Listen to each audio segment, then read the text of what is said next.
J'ai par hasard entendu ma famille prévoir de m'humilier à Nôle. Ce soir-là, ma mère furieuse m'a appelée. Tu es où? J'ai demandé calmement. Mon cadeau t'a plu? J'ai entendu ma mère dire: ça lui fera du bien d'entendre la vérité, elle se relâche trop. Je me tenais dans le couloir sombre, pieds nus, vêtu d'un vieux t-shirt et d'un short, un verre vide à la main. Je suis descendue à la cuisine pour boire de l'eau à minuit et demi, car je n'arrivais pas à dormir à cause de la chaleur. Ma mère surchauffait toujours la maison en hiver, comme si elle essayait d'en chasser tous les courants d'air et l'air frais. Le 22 décembre, 3 jours avant Noël, j'étais arrivée d'Austin ce matin-là pour aider à préparer les fêtes. 5 heures de route, les épaules et le dos fatigués, mais j'étais contente de rentrer à la maison. J'avais vu ma mère pour la dernière fois en été, lors de l'anniversaire de Léane, et depuis, nous n'avions presque pas parlé, seulement de brefs appels téléphoniques une fois par semaine, où elle me demandait quel temps il faisait à Austin et où je lui demandais comment allait sa tension. La lumière de la cuisine était tamisée. Seule la lampe au-dessus de la table était allumée, celle avec un abat-jour couleur ivoire que papa avait acheté il y a une quinzaine d'années. Je me suis arrêtée au coin du couloir en entendant des voix et j'étais sur le point d'entrer, mais quelque chose m'en a empêché. Peut-être le ton, peut-être le fait qu'il se soit soudainement tu un instant, comme s'il tendait l'oreille, puis tante Sharon a pris la parole. Elle parlait toujours plus fort que nécessaire, comme si le monde entier devait entendre ses pensées et immédiatement les approuver. Elle n'essaie même pas, a dit Sharon avec ce reniflement que je me rappelais depuis mon enfance. 25 ans, pas de petite amie, pas de travail normal, elle dessine quelque chose pour des bouteilles de bière. Et alors, qui va la soutenir quand elle sera vieille? Je me suis figée, mes doigts ont serré le verre. Legna a ri en réponse. J'ai reconnu ce rire, court, sec, semblable à un aboiement. C'est ainsi qu'elle riait quand quelque chose lui plaisait, mais qu'elle ne voulait pas le montrer, ou quand elle se moquait. Et ses éternels t-shirts, a ajouté ma sœur aînée. On dirait qu'elle est encore étudiante. Hier, Marcus m'a demandé si elle avait des vêtements normaux, car il ne l'avait jamais vue dans autre chose. Marcus, le fiancé de Lainey, il m'a toujours semblé calme, réfléchi, du genre d'homme qui écoute plus qu'il ne parle. Nous n'avons pas beaucoup communiqué, mais il ne m'a jamais regardé avec condescendance. Du moins, c'est ce que je pensais. Est-ce qu'il parle aussi de moi dans mon dos? Il faut lui dire franchement, a interrompu ma mère d'une voix calme et professionnelle, comme si elle discutait du planning des rendez-vous dans son cabinet dentaire.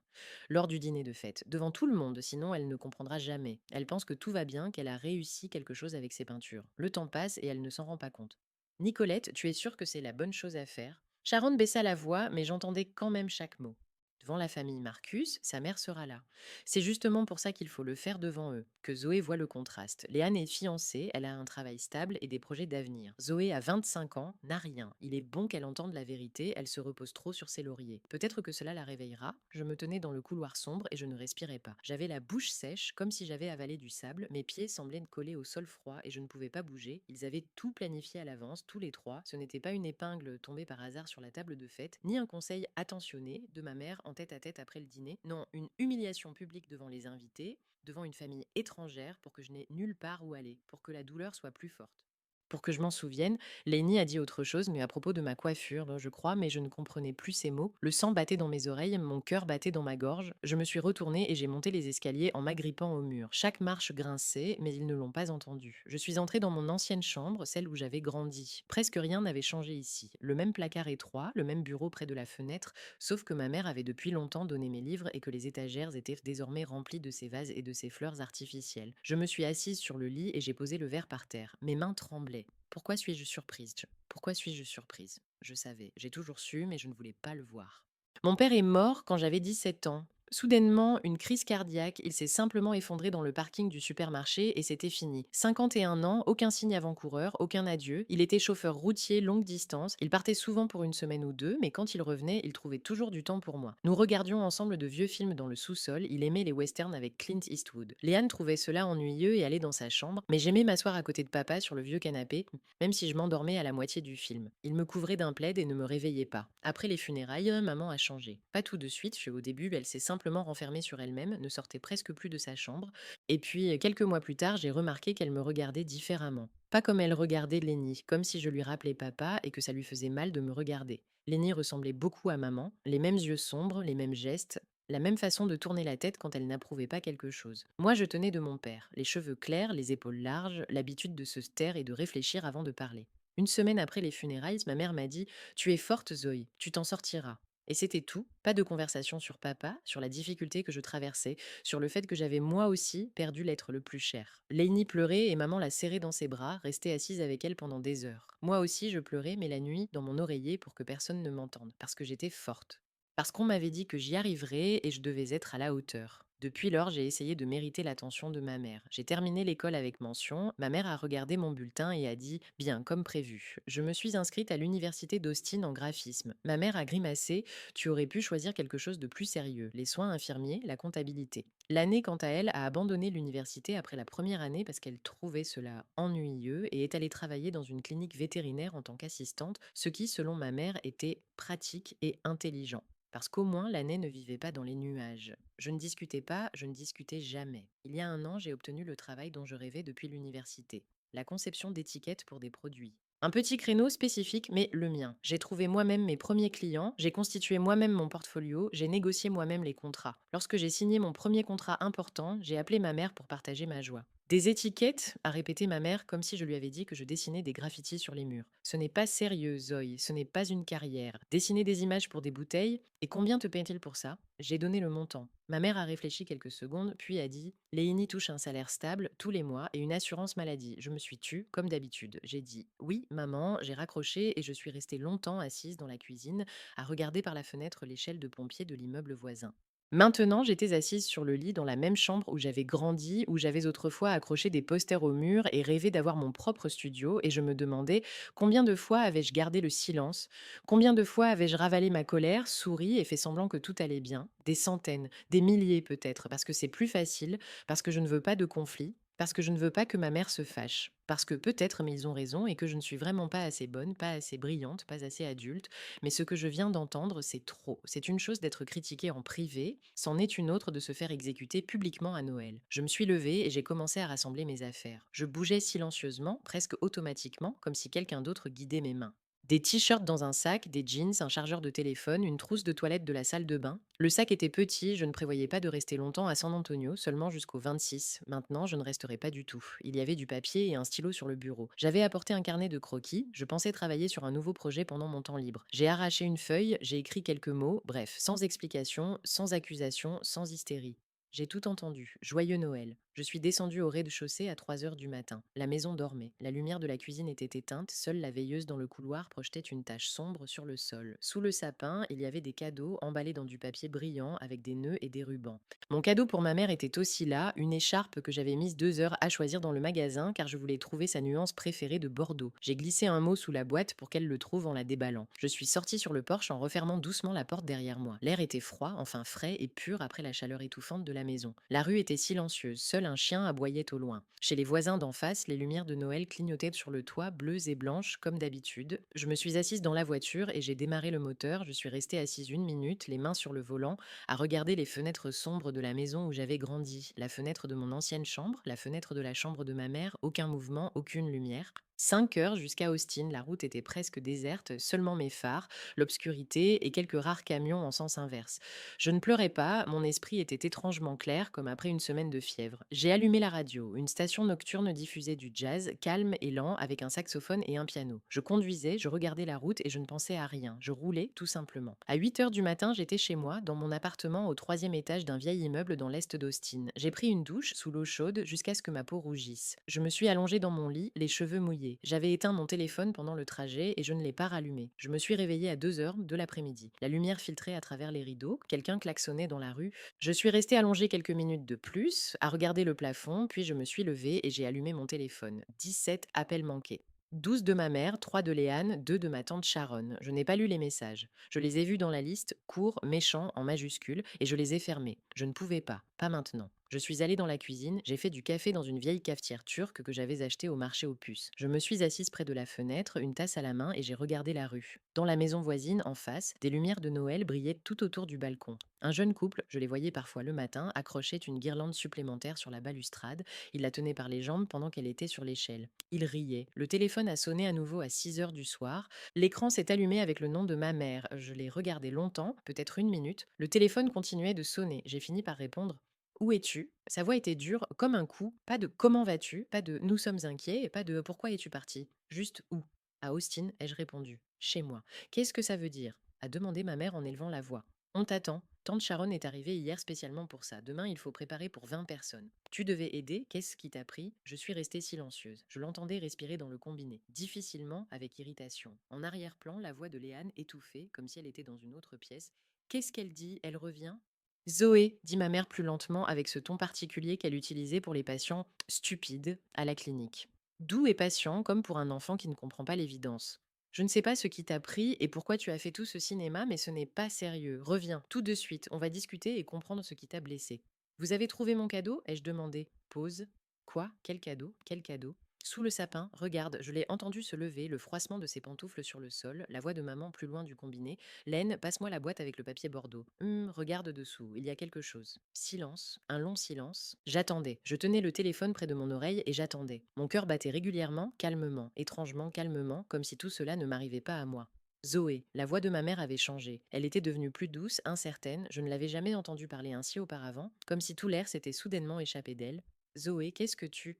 Vous avez aimé mon cadeau répétai-je sur le même ton calme. Ma mère ne répondit pas, j'entendais sa respiration dans le combiné, lourde, irrégulière, saccadée. En arrière-plan, j'entendais la voix agitée de ma tante. Nicolette, qu'est-ce qui se passe? Qu'est-ce qu'elle a écrit? Je tenais le téléphone et j'attendais. Les secondes s'écoulaient comme des heures. Puis ma mère a dit quelque chose à Léane, doucement, à voix basse, mais j'ai compris chaque mot. Elle a tout entendu. Elle nous a entendus cette nuit. Et puis, des bips. Elle a raccroché. Elle a simplement raccroché sans un mot. Je suis restée assise dans le silence de mon appartement, le téléphone à la main, et j'ai regardé l'écran s'éteindre. Dehors, le soir tombait, le ciel au-dessus des toits était devenu bleu foncé. Les lumières des voisins clignotaient en bleu et blanc. Le téléphone a sonné à nouveau. Ce n'était pas ma mère cette fois-ci, c'était Lenny. Je n'ai pas répondu. Il a rappelé, encore et encore, 4 fois de suite avec insistance. Puis les messages ont commencé à affluer. 1, 2, 5, je les voyais apparaître à l'écran, mais je ne les ouvrais pas. J'ai posé le téléphone sur la table, écran vers le bas. Je suis allée au réfrigérateur, j'ai sorti les restes de pizza dans une boîte en carton. Je les mangeais froides, debout près de la fenêtre, en regardant la rue. La pizza n'était pas bonne, mais je mâchais et avalais, car il fallait bien faire quelque chose. Le téléphone sonnait encore et encore, je ne répondais pas. À 10 heures du soir, les messages ont enfin cessé d'arriver. J'ai pris mon téléphone et j'ai regardé l'écran. 23 messages de Lenny, 14 de ma mère, 6 de ma tante Sharon. Je n'en ai lu aucun, je me suis couchée, mais je suis restée longtemps allongée dans le noir, les yeux ouverts, à regarder le plafond. Une fissure dans le plâtre allait du coin au lustre, je la remarquais tous les soirs depuis 2 ans, depuis que j'avais emménagé ici. Qu'est-ce que j'attendais, me suis-je dit? Qu'est-ce que j'avais attendu toutes ces années? Qu'ils m'appellent et me disent: Désolé Zoé, nous avions tort. Que ma mère me dirait: Je t'aime tel que tu es. Non, je savais que cela n'arriverait pas, je le savais depuis longtemps, sans doute depuis le jour où mon père est mort et où ma mère m'a dit: Tu y arriveras, au lieu de je suis là, je suis avec toi. Je ne voulais tout simplement pas l'admettre. Il était plus facile de faire semblant que tout allait bien, plus facile à avaler et à taire. Mais cette fois, j'ai fait autrement. Je leur ai dit, sans crier, sans faire de scène, sans pleurer, j'ai simplement montré que je savais, noir sur blanc, 7 mots sur une feuille de papier. Et c'est sans doute ce qui leur fait le plus peur. Pas une crise hystérique que l'on pourrait qualifier de Zoé dramatise encore. Pas une dispute que l'on pourrait déformer et raconter à sa manière. Juste la vérité, courte et claire. Peu après 1 heure du matin, je me suis enfin endormie. J'ai fait un rêve inquiétant, un couloir sombre, des voix derrière le mur, je m'approche d'elle, mais la porte s'éloigne sans cesse. Je me suis réveillée le 24 décembre à 9 heures du matin au son du téléphone. J'ai regardé l'écran. Ce n'était pas maman, ce n'était pas Lenny, ce n'était pas tante Sharon. Le numéro m'était inconnu, mais l'indicatif était celui de San Antonio. J'ai longuement regardé l'écran qui brillait et vibrait dans ma main. Était-ce quelqu'un de leur entourage, quelqu'un à qui ils avaient demandé de téléphoner? Le téléphone continuait de sonner. J'ai répondu. Zoé, une voix masculine, un peu hésitante, familière, mais je ne l'ai pas reconnue tout de suite. C'est Marcus, désolé de t'appeler. Je sais que tu ne veux probablement parler à personne, mais j'ai quelque chose à te dire. J'étais dans le salon, a dit Marcus, quand ils discutaient dans la cuisine. La porte était entr'ouverte et j'ai entendu, pas tout, mais suffisamment. J'étais assise sur mon lit, le téléphone collé à l'oreille et je ne savais pas quoi répondre. Dehors, le ciel était gris, c'était le 24 décembre, la veille de Noël. J'aurais dû être à San Antonio, aider à couper les légumes pour les salades et écouter les histoires de ma tante sur ses collègues du centre d'appel. Pourquoi tu appelles ai-je finalement demandé. Marcus a soupiré, je l'entendais respirer difficilement, comme s'il avait longuement réfléchi avant de composer mon numéro. Parce que je me sens mal à l'aise, a-t-il dit. J'aurais dû dire quelque chose à ce moment-là, les arrêter ou au moins sortir, mais je suis restée assis à écouter sans rien faire. Et quand tout le monde s'est mis à courir et à crier que tu avais disparu et que Lenny a trouvé ton mot, j'ai compris que tu avais sûrement entendu aussi, et je me suis sentie mal d'avoir gardé le silence. Je me suis levée du lit et je me suis approchée de la fenêtre. Dans la rue, une femme promenait un petit chien blanc qui tournait autour d'un lampadaire. Tu n'avais pas à faire quoi que ce soit, ai-je dit, ce n'est pas ta famille.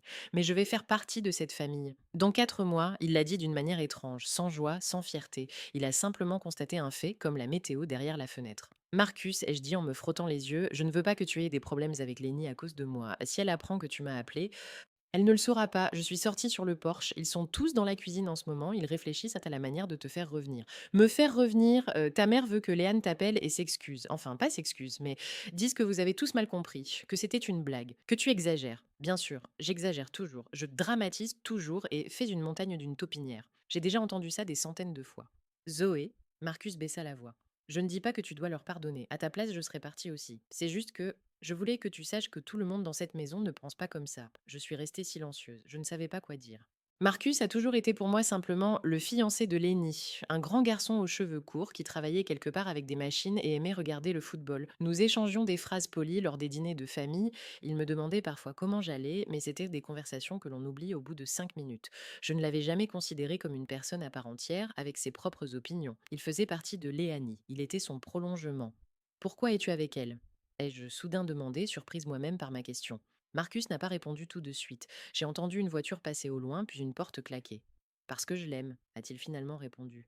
Quand nous avons commencé à sortir ensemble il y a 3 ans, elle était différente, plus joyeuse, plus légère, et puis je ne sais pas ce qui s'est passé, peut-être la pression de ta mère, peut-être le mariage. Elle est devenue nerveuse, s'énerver pour un rien, elle se compare constamment à quelqu'un d'autre. Avec moi, parfois, mais pas comme tu le penses. Elle n'est pas jalouse de toi, a peur de ne pas être à la hauteur. Que ta mère attend plus d'elle, un mariage parfait, un mari parfait, des enfants parfaits ensuite.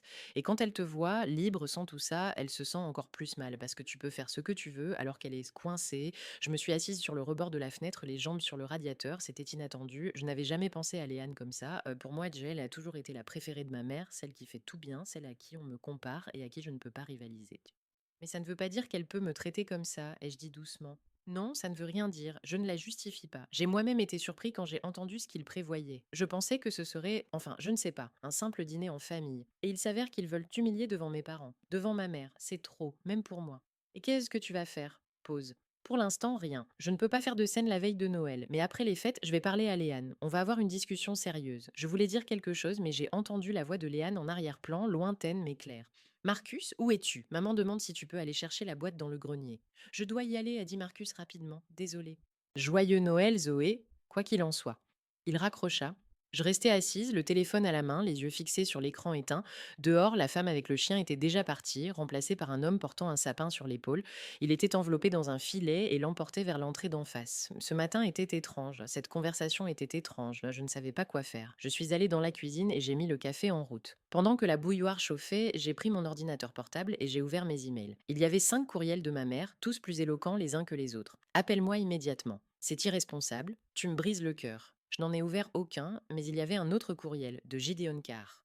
Gideon était propriétaire d'une petite brasserie à Austin pour laquelle j'avais conçu des étiquettes l'année dernière. C'était mon premier client sérieux qui ne m'avait pas été recommandé par des connaissances, mais qui m'avait trouvé lui-même après avoir vu mon portfolio en ligne et m'avait écrit. Nous avions travaillé sur 3 étiquettes pour son élixir saisonnier et il a tellement aimé qu'il m'a recommandé à 2 autres brasseries. J'ai ouvert le courrier. Bonjour Zoé, je sais que c'est la période des fêtes, mais j'ai une proposition urgente à te faire. Nous avons reçu une commande pour une nouvelle gamme, 6 variétés, lancement en février. Il faut tout repenser, créer une nouvelle identité visuelle, tout repartir de zéro. Le budget est correct, la date limite est mi-janvier. Si ça t'intéresse, on s'appelle après Noël. Gideon. J'ai relu le message, 6 étiquettes, une refonte complète, c'était plus que tout ce que j'avais fait jusqu'à présent. C'était un vrai projet, un projet que je pourrais montrer dans mon portfolio, auquel je pourrais me référer. J'ai répondu brièvement, intéressant, appelez-moi le 26 si cela vous convient. La réponse est arrivée 5 minutes plus tard. Ça me convient, à 14 heures, et joyeux Noël. J'ai posé mon ordinateur portable et j'ai enfin souri. Pour la première fois depuis 2 jours, les 24 et 25 décembre se sont déroulés dans un silence étrange. Je n'ai pas répondu aux appels de ma mère et de Lenny, qui étaient nombreux, surtout le matin du 25. J'ai lu les messages dans diagonale. Tu as gâché les fêtes pour tout le monde. Grand-mère a pleuré. C'est cruel de ta part. Je les supprimerai sans les lire jusqu'au bout. Au lieu de m'asseoir à la table de fête et d'écouter les critiques publiques à mon égard, j'ai passé Noël seul. Je me suis acheté un petit poulet rôti au magasin, de la purée de pommes de terre et une bouteille de vin. J'ai regardé de vieux films, les mêmes westerns que je regardais autrefois avec mon père. J'ai pleuré un peu, mais pas à cause de l'offense, à cause de son absence, à cause du fait que s'il était vivant, tout serait différent. Ou peut-être que je voulais simplement y croire. Le 26 à 2 heures de l'après-midi, Gideon m'a appelé.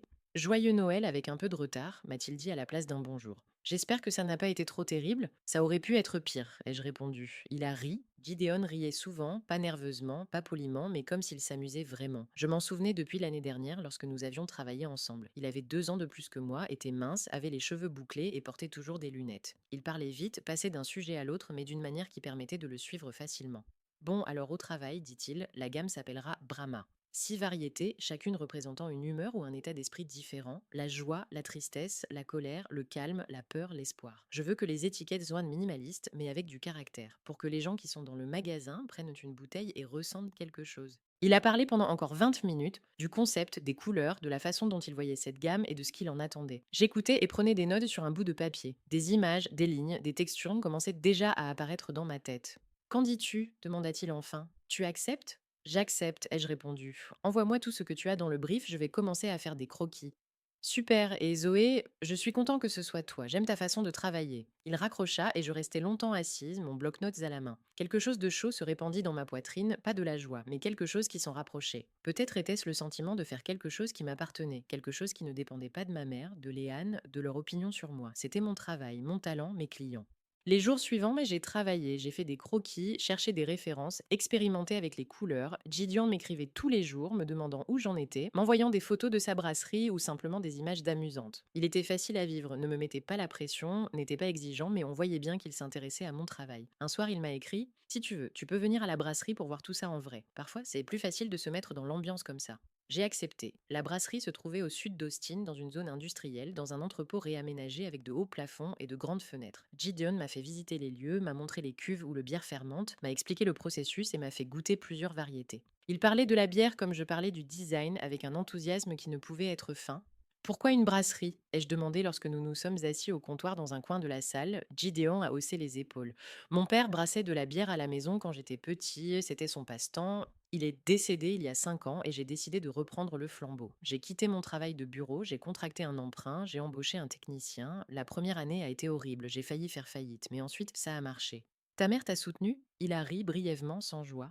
Ma mère pense que j'ai gâché ma vie. Nous ne nous parlons plus depuis 3 ans. Elle voulait que je devienne avocat, comme mon frère, mais j'ai choisi la bière. Pour elle, c'était comme une insulte personnelle. J'ai posé mon verre. J'ai vécu une histoire similaire. Je m'en doutais, a dit Gideon, vu la façon dont tu réagis à mes compliments sur mon travail. Comme si tu ne croyais pas qu'ils étaient insincères. J'ai voulu protester, mais je me suis dit qu'il avait raison. Chaque fois que quelqu'un fait l'éloge de mes étiquettes, je m'attends à un piège. J'attends le mais. Ce soir-là, je suis rentrée chez moi avec un sentiment difficile à décrire. Comme si j'avais enfin trouvé ma place, comme si j'avais trouvé un endroit où je n'avais pas besoin de m'expliquer ou de me justifier. Le téléphone a sonné au moment où je fermais la porte de l'appartement. C'était tante Sharon. J'ai regardé l'écran et j'ai pensé: ne réponds pas, ne réponds tout simplement pas. Elle va dire quelque chose de méchant, je vais me sentir mal et à quoi bon? Mais quelque chose m'a poussé à répondre, peut-être la curiosité, peut-être l'envie d'entendre ce qu'ils avaient imaginé cette fois-ci. Zoé, la voix de Sharon était douce comme du miel, la même voix qu'elle utilisait pour dire: Oh, tu as pris un peu de poids, non, lors des dîners de famille. Zoé, ma chérie, j'ai quelque chose à te dire, mais ne t'inquiète pas, d'accord, j'ai eu un pincement au cœur. Que s'est-il passé? Ta mère a été emmenée à l'hôpital, son cœur. Ce matin, elle s'est sentie mal, ils ont appelé une ambulance, elle est en cardiologie, ils lui font passer des examens, je me suis adossée contre le mur, mon esprit s'est soudainement vidé. Comment va-t-elle? Est-ce grave? Les médecins disent que c'est une crise cardiaque, elle est stable pour l'instant, mais Sharon fit une pause lourde, théâtrale. Zoé, je ne veux pas te blâmer, mais tu dois savoir. Le médecin a demandé si elle avait subi un stress important ces derniers temps. Et que pouvions-nous répondre? Silence. Elle était très inquiète pour toi, Zoé, à cause de ton départ, à cause de la lettre. Elle a pleuré toute la soirée du 23, elle n'a presque rien mangé à Noël. Nous avons tous vu à quel point elle allait mal. Je restais debout, incapable de respirer. J'avais comme une boule dans la gorge. Je ne dis pas que c'est ta faute, a poursuivi Sharon de sa voix douce, mais tu dois comprendre que tes actes ont des conséquences. Ta mère n'est pas en acier, elle prend tout à cœur, surtout quand il s'agit des enfants. J'ai essayé de dire quelque chose, mais les mots ne sortaient pas. Lénie est avec elle à l'hôpital en ce moment. Si tu veux venir, viens, mais réfléchis bien si ça en vaut la peine. Ta présence pourrait aggraver la situation. Elle tient déjà à peine le coup. Sharon a continué à parler. Des analyses, de la chambre d'hôpital, de la façon dont Lénie tenait héroïquement le coup. Mais je ne l'écoutais plus. Mes oreilles bourdonnaient, mon cœur battait si fort que je le sentais dans mes tempes. Quand elle a enfin raccroché, je me suis effondrée sur le sol, je suis restée assise là, dans le couloir de mon appartement, le téléphone à la main, le regard perdu dans le vide. C'est moi, c'est à cause de moi, je lui ai provoqué une crise cardiaque. Ou pas, le téléphone dans ma main s'est soudain mis à vibrer, un message de Marcus. Ta mère est à l'hôpital, crise cardiaque, c'est vrai, je l'ai vu moi-même quand ils l'ont emmenée. L'aigle est là-bas. Si tu veux en savoir plus, écris-moi. Je regardais ces mots sur l'écran, donc c'était vrai. Ce n'était pas une invention, ce n'était pas une manipulation. Maman était à l'hôpital et je ne savais pas quoi faire maintenant. J'ai passé les 5 heures de route jusqu'à San Antonio en silence. Je n'ai pas allumé la radio ni mis de musique. Seul le bruit du moteur, le crissement des pneus sur l'asphalte et mes pensées, qui tournaient en rond comme un écureuil dans sa roue, m'accompagnaient. Je suis arrivée à l'hôpital à 7 heures du soir. Un immense bâtiment de verre et de béton, un parking bondé de voitures. J'ai trouvé une place loin de l'entrée et je suis restée assise dans la voiture pendant encore 10 minutes, les mains sur le volant. Mes doigts tremblaient, je me suis enfin décidée et je suis entrée. À la réception, on m'a dit que Nicolette Turnbull était dans le service de cardiologie au troisième étage, chambre 312. J'ai remercié et je me suis dirigée vers l'ascenseur. Dans le miroir accroché au mur, je me suis vue, pâle, avec des cernes sous les yeux, les cheveux attachés en queue de cheval négligée. J'avais l'air de ne pas avoir dormi depuis 3 jours. Troisième étage, un long couloir au mur blanc et à l'odeur de désinfectant. Je passais devant les chambres en lisant les numéros sur les portes. 308, 310, 312. Lénie et tante Sharon se tenaient près de la porte, elles m'ont vue en même temps. Leigh s'est redressé, a croisé les bras sur sa poitrine. Sharon s'est appuyée contre le mur, me regardant comme si j'étais un cafard sorti de sous la plainte. Tu es venu, a dit Leigh, sa voix était froide, monotone. Je ne pensais pas que tu aurais assez de conscience. Je me suis arrêtée à quelques pas d'elle. Comment va-t-elle? Et ça t'intéresse? A rétorqué Sharon. Tu n'as pas donné de nouvelles pendant une semaine et maintenant tu demandes soudainement comment elle va. Sharon, ai-je dit en essayant de parler calmement, même si j'étais toute tremblante à l'intérieur. Je suis venue parce que je suis inquiète. Je peux la voir. Léane et Sharon se sont regardées. Quelque chose a jailli entre elles, un signal que je n'ai pas compris. Elle ne veut pas te voir, a dit Léane. Elle a demandé elle-même à ce que tu n'entres pas. Je me suis figée. Quoi? Tu as entendu, elle a dit à l'infirmière, si ma fille cadette vient, ne la laissez pas entrer. Elle a probablement peur que ta vue la rende à nouveau malade. Je me tenais debout et regardais de ma sœur. Son visage était dépourvu de toute émotion, ni colère, ni tristesse, juste un mur de froideur. Léane, je ne voulais pas. Tu ne voulais pas quoi? M'interrompit-elle en élevant la voix. Tu ne voulais pas gâcher Noël. Tu ne voulais pas provoquer une crise cardiaque à maman. Tu ne voulais pas disparaître sans un mot et laisser une lettre comme dans un mauvais film. J'ai tout entendu, dis-je doucement, ce soir-là. Comment vous aviez prévu de m'humilier devant tout le monde? Laine cligna des yeux. Pendant un instant, juste un instant, quelque chose passa dans son regard, mais elle se ressaisit aussitôt. Nous voulions t'aider, te dire la vérité, parce que personne d'autre ne te la dirait. Mais comme d'habitude, tu as tout déformé et tu t'es présentée comme une victime. J'ouvris la bouche pour répondre, mais à ce moment-là, la porte de la chambre s'ouvrit. Une infirmière sortit, une jeune femme en uniforme bleu, une tablette à la main. Excusez-moi, dit-elle en nous regardant, la patiente demande du silence. Si vous voulez parler, veuillez vous éloigner dans le couloir. C'est sa fille, a dit Sharon en me montrant du doigt. Celle qu'elle a demandé de ne pas laisser entrer. L'infirmière m'a regardée avec une compassion professionnelle. Je suis désolée, la patiente a le droit de décider qui elle veut voir. Si vous le souhaitez, vous pouvez attendre ici, elle changera peut-être d'avis. J'ai acquiescé. L'infirmière s'est éloignée dans le couloir. Lenny et Sharon me regardaient, attendant que je fasse quelque chose. Je me suis retournée et je suis partie. Pas jusqu'à la sortie, juste plus loin dans le couloir, au coin où se trouvait un coin salon avec des fauteuils et une machine à café. Je me suis assise dans un fauteuil, les mains sur les genoux, elles tremblaient tellement que je ne pouvais pas les arrêter. Elle ne veut pas me voir. Ma propre mère a demandé à ce qu'on ne me laisse pas entrer dans la chambre. Je me suis assise et j'ai essayé de respirer. L'air pénétrait difficilement dans mes poumons, comme à travers du coton. Tout flottait devant mes yeux. Zoé. J'ai levé la tête. Marcus se tenait devant moi, deux gobelets en plastique à la main. J'ai vu que tu étais arrivé, a-t-il dit doucement. Et comment ils t'ont parlé? Je peux t'apporter quelque chose, du café ou de l'eau? De l'eau, répondis-je, car je ne trouvais rien d'autre à dire. Il me tendit un gobelet et s'assit dans le fauteuil voisin.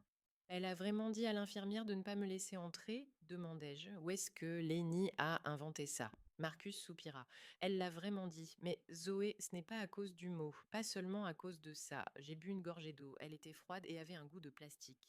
Les médecins ont dit qu'elle avait des problèmes de tension depuis longtemps, a poursuivi Marcus. Depuis des années. Elle ne prenait pas ses médicaments régulièrement, ne se rendait pas aux examens, ce n'est pas une crise nerveuse soudaine, c'est le résultat de son mépris pour sa santé. Mais Sharon dit ce que ta mère veut entendre. Et ta mère veut que quelqu'un soit responsable, parce que c'est plus facile. Il est plus facile de t'accuser que d'admettre qu'elle s'est mise elle-même dans cet état. Je le regardais, il avait l'air fatigué, les yeux rouges, la barbe naissante. Pourquoi tu me dis ça? Ai-je demandé. Parce que c'est la vérité, et parce que tu mérites de l'entendre.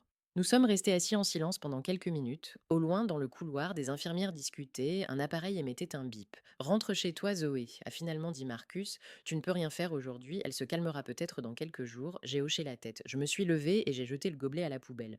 Merci, ai-je dit. Marcus a simplement hoché la tête. Je suis rentrée à Austin le soir même. 5 heures dans l'obscurité, avec des pensées qui me tourmentaient. Les jours suivants se sont confondus en une seule tache grise. Je travaillais sur le projet de Gideon, je dessinais des croquis, je les retravaillais, je redessinais.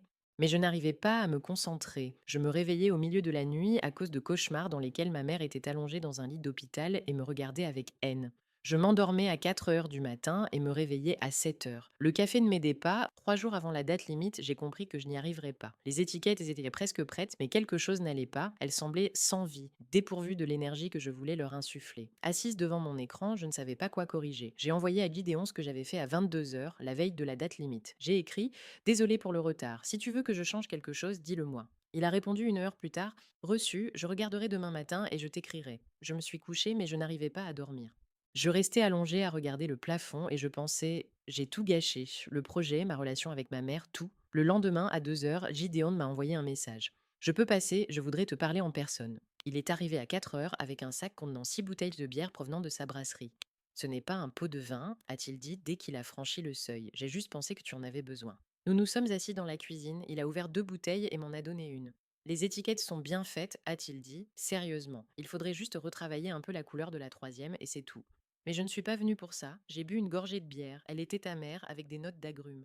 Alors pourquoi es-tu venue? Parce que tu as l'air de ne pas avoir dormi depuis une semaine et je veux savoir ce qui s'est passé. Je suis restée silencieuse. Il a attendu. Et puis j'ai raconté. Tout, depuis cette soirée dans la cuisine jusqu'à l'hôpital, en passant par les paroles de ma mère à l'infirmière. J'ai parlé longtemps, avalant mes mots, m'arrêtant parfois parce que ma voix tremblait. Gideon m'écoutait sans m'interrompre. Quand j'ai eu fini, il est resté longtemps silencieux. Puis il a dit: ma mère était pareille. Contrôle, manipulation, éternel, je sais mieux. Quand j'ai ouvert la brasserie, elle a dit que j'avais déshonoré la famille, que mon père se retournerait dans sa tombe. Et qu'as-tu fait? J'ai cessé de lui parler. Au début, c'était difficile, très difficile. Je faisais des cauchemars, je m'en voulais, puis ça s'est amélioré. Pas tout de suite, mais ça s'est amélioré. Je l'ai regardé. Je ne sais pas si je suis prête pour ça. Personne n'est prêt, a dit Gideon. Mais parfois, c'est la seule solution. Il est parti à 6 heures. Je me suis assise dans la cuisine avec une bouteille à moitié vide et j'ai repensé à ses paroles. Le lendemain matin, j'ai ouvert les réseaux sociaux pour la première fois depuis une semaine. Et j'ai tout de suite vu la publication de Lénie. Photo, elle est assise près d'un lit d'hôpital tenant la main de sa mère. Sa mère est pâle, avec des tubes dans le nez, les yeux fermés. Légende, les temps sont durs. Merci à tous pour votre soutien. La famille, c'est le plus important. 200 likes, 50 commentaires. J'ai commencé à lire. Accroche-toi, Lénie, tu es forte. Que ta mère se rétablisse vite. Et plus loin, un commentaire de tante Sharon. C'est bien qu'il y ait des enfants qui apprécient leurs parents. Malheureusement, ce n'est pas le cas de tout le monde. Et en dessous, la réponse d'un inconnu: oui, certaines personnes ne réalisent pas ce qu'elles ont jusqu'à ce qu'elles le perdent. Je parcourais les commentaires et mes mains se sont refroidies. Personne ne m'appelait par mon nom, mais tout le monde savait.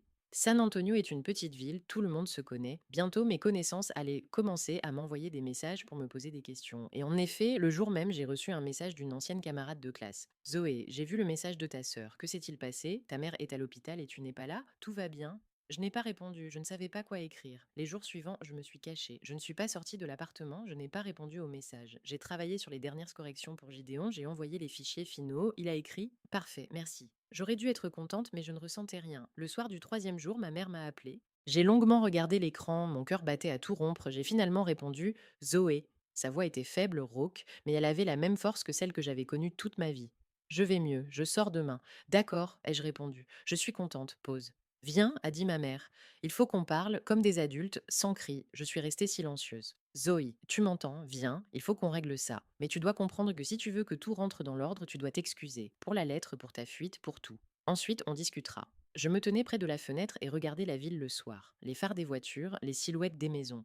Je dois m'excuser, ai-je demandé doucement. Oui, tu m'as blessée, Zoé, tu as blessé toute la famille. J'ai failli mourir. Si tu veux réparer ça, commence par t'excuser.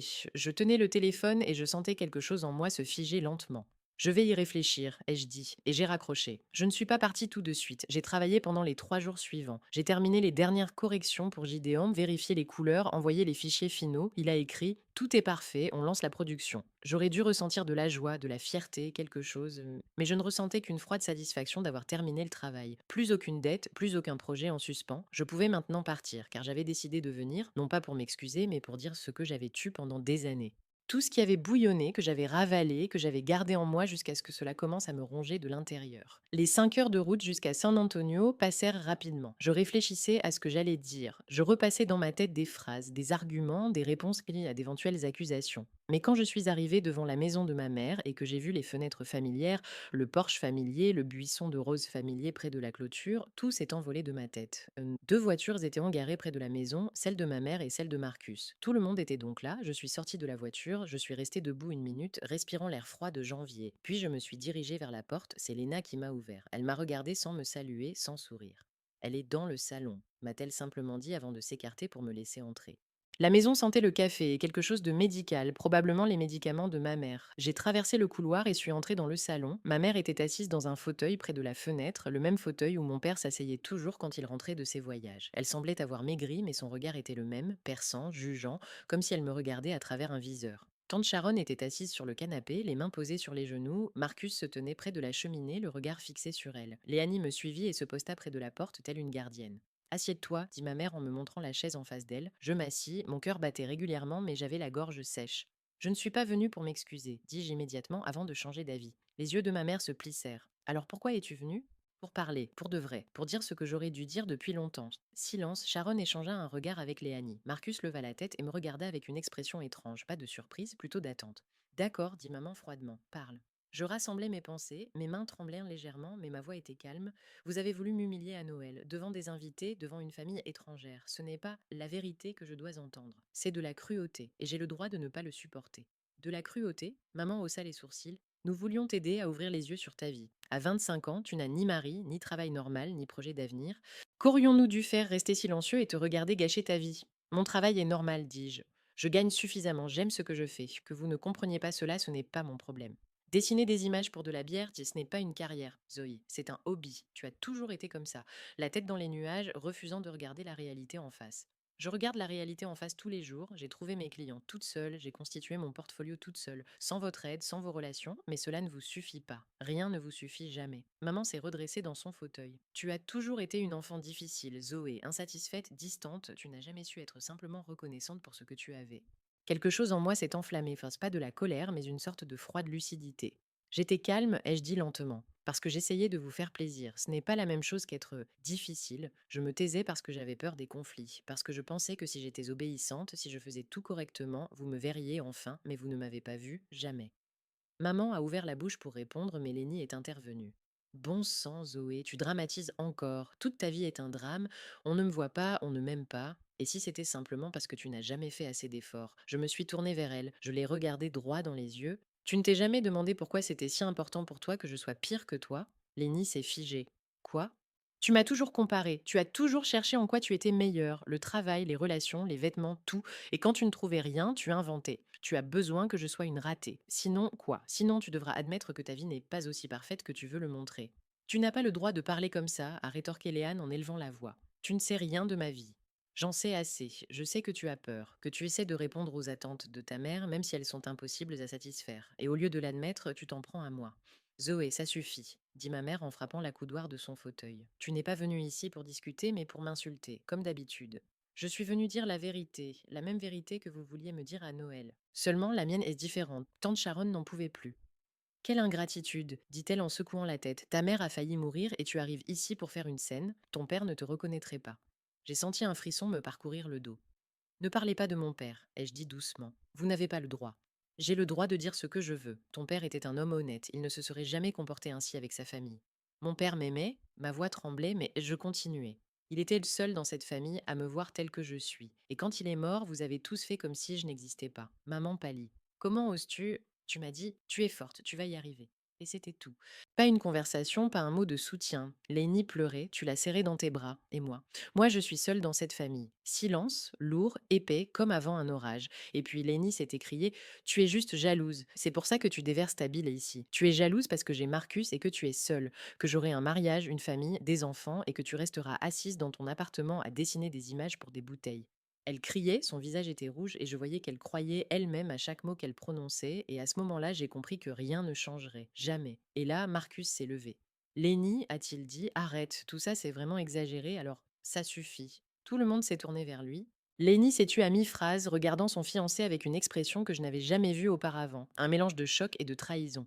Marcus, dit ma mère d'une voix glaciale, cela ne te regarde pas, c'est une affaire de famille. Je sais, répondit Marcus calmement. Je ne fais pas partie de votre famille, vous me le rappelez sans cesse. Alors ne te mêle pas de ce que tu ne comprends pas, dit ma mère en élevant la voix. Tu es un invité ici. Tu n'as pas le droit de commenter la façon dont nous communiquons entre nous. C'est notre fille, notre relation. Je vois quelle est cette relation, dit Marcus sans élever la voix, mais avec une fermeté inébranlable. Je la vois depuis 3 ans. Et je me suis tue car je pensais que cela ne me regardait pas. Mais ce que vous vouliez faire à Noël et ce qui se passe actuellement, ce n'est pas normal. Comment oses-tu s'écria maman. Nous sommes prêts à t'accueillir dans notre famille et tu te retournes contre nous. Marcus, arrête immédiatement. Marcus regarda Lenny, puis sa mère, puis à nouveau Lenny.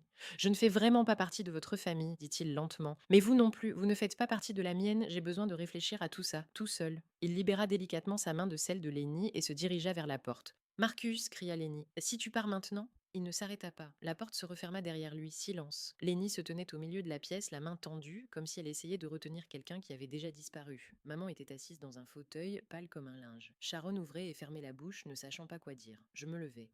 J'ai tout dit, ai-je murmuré.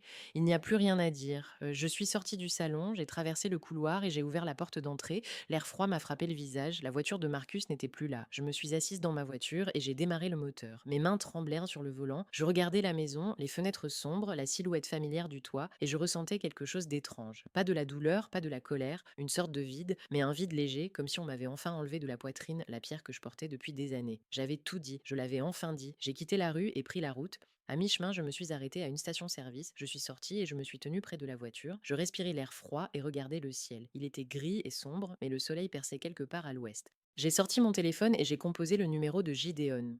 Bonjour, a-t-il dit après la deuxième sonnerie. Comment vas-tu? Je ne sais pas, ai-je répondu honnêtement. Je viens de voir ma mère. Nous avons discuté, enfin, nous avons vraiment parlé. Et alors? Mal, mais je ne me tais plus. Pour la première fois de ma vie, je leur ai dit tout ce que je pensais. Gideon resta silencieux.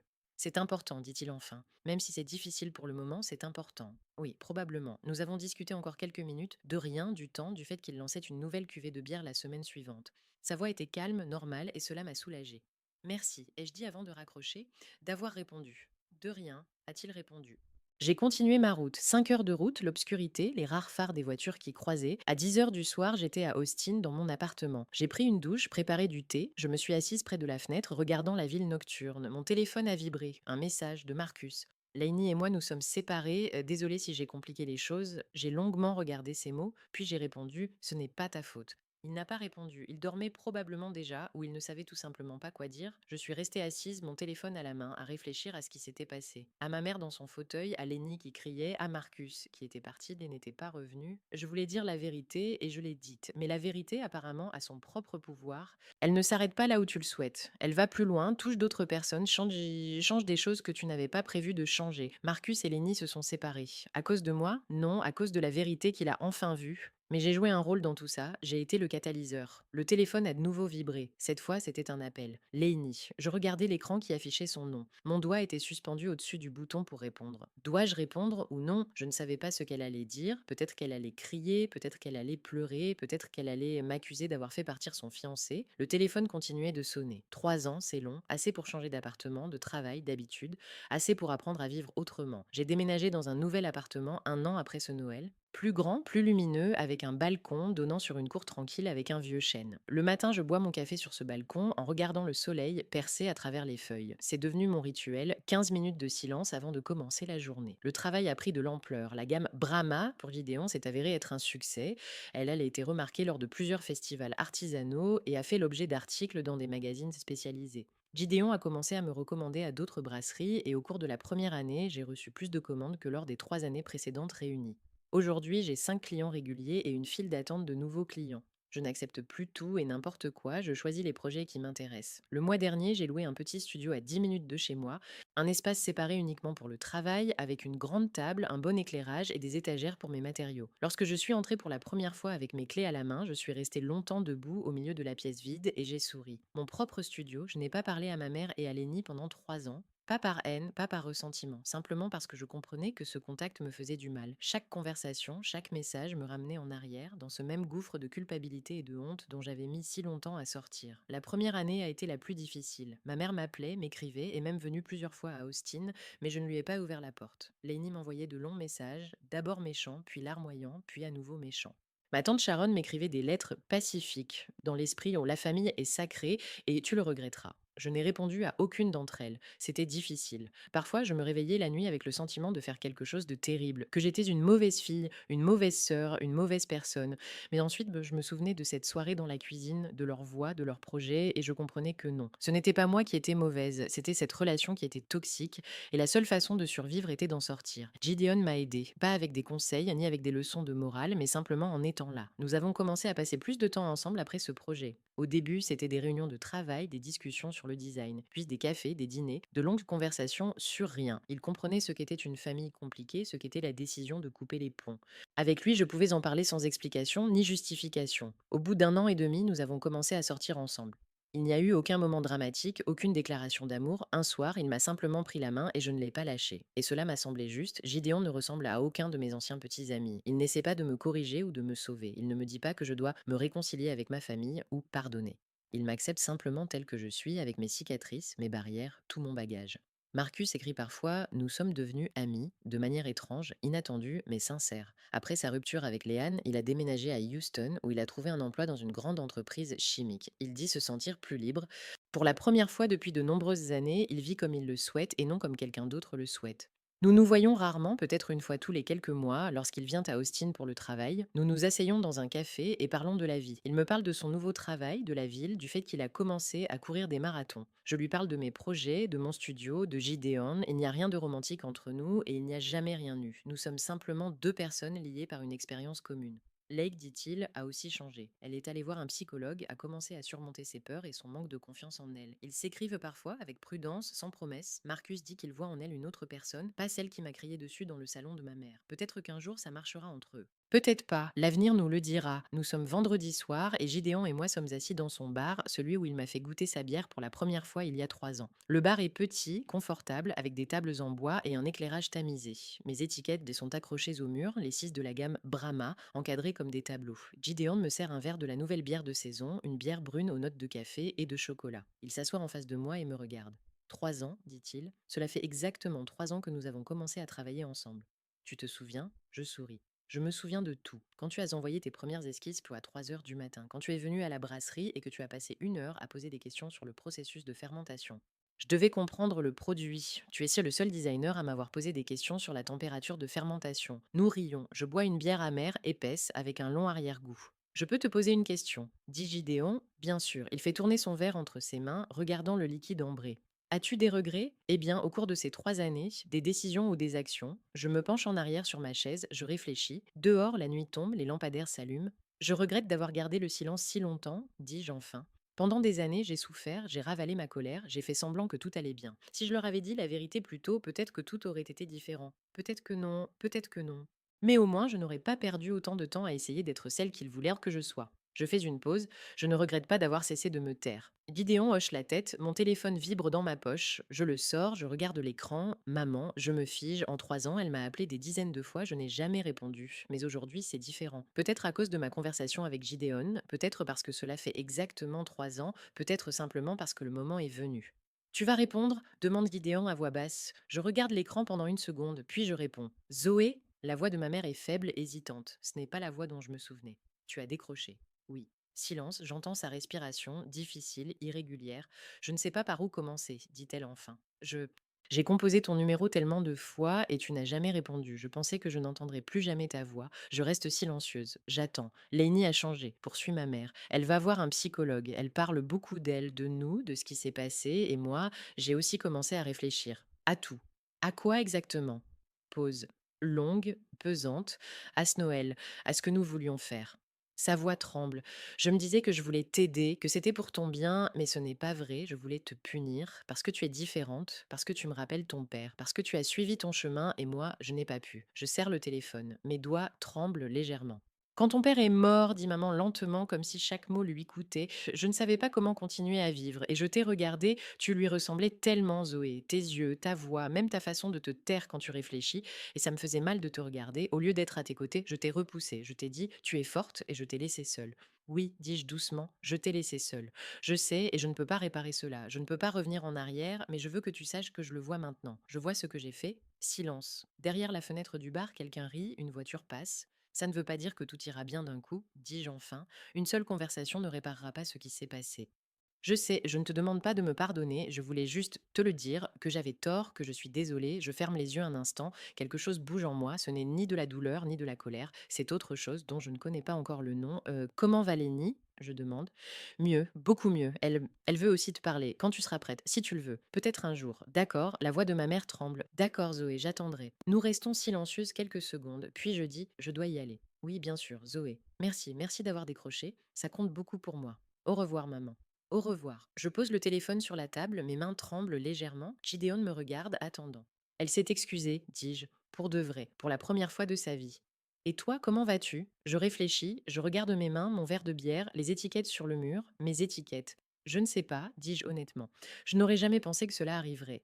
Gideon tend la main par-dessus la table et prend la mienne. Elle est chaude, sèche, familière. Je souris. Pour la première fois de la soirée, c'est facile, sans tension. Rentrons à la maison, dis-je. Il acquiesce. Nous sortons dans la rue. L'air est frais, il sent le printemps, même s'il reste encore un mois avant le printemps. Gideon me prend par la main et nous marchons vers la voiture. Il y a 3 ans, je me tenais dans un couloir sombre et j'écoutais ma famille comploter pour me détruire. Je me suis enfuie, je me suis tue, j'avais peur. Maintenant, je marche dans les rues de ma ville, tenant la main de la personne qui m'aime. J'ai un travail que j'adore, un appartement avec un balcon, un studio avec de grandes fenêtres, des amis qui me comprennent et peut-être, seulement peut-être, une chance de recommencer à zéro avec ceux que j'ai laissés derrière moi. Pas aujourd'hui, pas demain, mais un jour, pour la première fois depuis longtemps, je me sens prête.